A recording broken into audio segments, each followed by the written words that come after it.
It's Thursday, day 4 of the 2018 Windsor International Film Festival. I'm Windsor Star reporter Dalson Chen, here with Windsor Star marketing manager Dalia Mazhar and the executive director of WIFF, Vincent Georgie.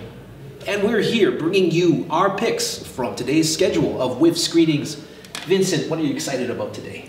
Excited about a lot of films. Today's a really good lineup in particular. The one I really feel strongly about is The Wife. It stars Glenn Close and Jonathan Pryce. Whoa. Yeah, really good. Acting royalty. Acting royalty. Glenn Close portrays a woman that comes to realize that she's dedicated so much of her life to building her husband's career that she sort of put herself too much in the background. And as the film evolves, you start to realize how much larger of a role she did play in her husband's success. And you realize the power dynamics are quite different than what they first appear. Glenn Close is fantastic in the movie. I think she's one of the best actresses we have. She's never won an Oscar. She's never won an Oscar. That's unbelievable. Unbelievable. I saw this film over a year ago at the Toronto Film Festival in 2017, and the distributor that picked it up wanted to wait for it to build a proper Oscar campaign for her. So there is a lot of attention and hope that Glenn Close will get nominated and finally win for this performance. This is her shot. This is her shot. And she deserves it. She deserves it, for sure. She's great in the movie. It's all about Glenn Close in this movie. Really one of those true survivors of Hollywood. Yeah. Been in the business for what, 30, 40 years now? Yeah, I mean, she's been in, she started in the early 80s. In the span of, just contextually, in the 80s, in the span of 7 years, she received 5 Oscar nominations. Incredible. Like, it was wild. Like, her first 3 movies, she got Oscar nominations for each. And she never won? Never won, no. She's really, really good, and she's really good in this film. So you can just watch her the whole time. She's fantastic. Fingers crossed for Glenn in 2019. Yep. My choice is Under the Silver Lake, which has been described to me as an erotic neo-noir thriller with some star faces. Andrew Garfield, he plays Sam, who's this slacker LA resident, and he has an unhealthy obsession with spying on his neighbors, who happen to be young, beautiful women. And one of them, Riley Keough, is particularly enthralling to him, and then she mysteriously disappears, and he sets about trying to solve this mystery. Or maybe he just loses his mind.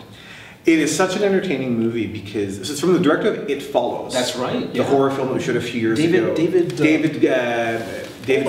Robert Mitchell. That's it. Yeah. He's actually in the Detroit area. Yeah, is he really? He is. It Follows was so amazing. So amazing. Yeah. This movie is awesome because it's batshit.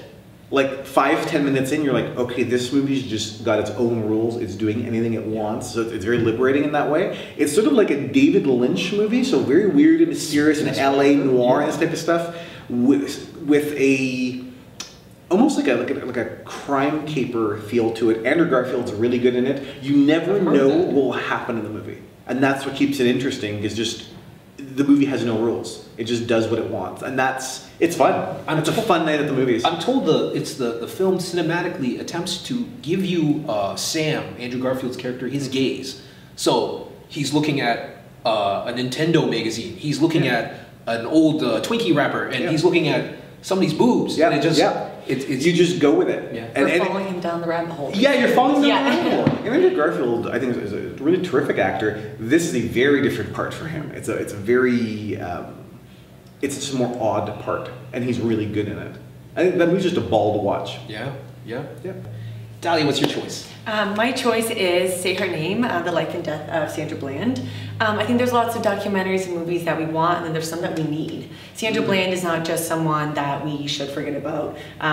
It really kind of goes through what happened to Sandra and how we really don't have answers and how we can't forget about that. Who is Sandra Bland? Okay, Sandra Bland, I'm sorry. So she is someone who was pulled over for a very minor traffic incident and was put in jail and then was reported dead by suicide, but there's no proof that it was suicide. There's no timestamps on the videos, and a gurney comes out and her body's not even on it. And you start to just wonder what's really going on here. Where was this? And this was in Texas. And you just kind of really think like we deserve answers, not just for Sandra, but for everyone else. These people can't just be hashtags. They can't just be news stories. These are people and their families deserve answers. So it really kind of dives deep into that we still don't have answers, even though they told us the answers, they're not the truth. And what is the truth?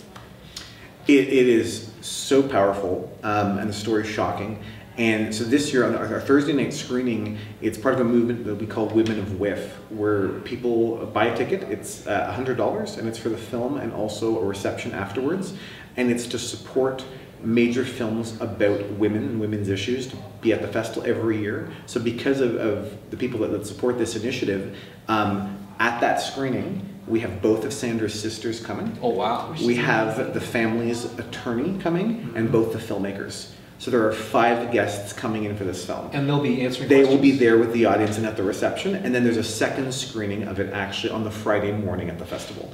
But to have, I mean, you've got Sandra's family there. That just changes the whole, that's what makes it a festival. You're there and it is really happening. It's really impactful. So for more information about those and other screenings at the Windsor International Film Festival, go to windsorfilmfestival.com or go to the WIFF office by the Capitol Theatre in downtown Windsor, and we'll see you at the movies.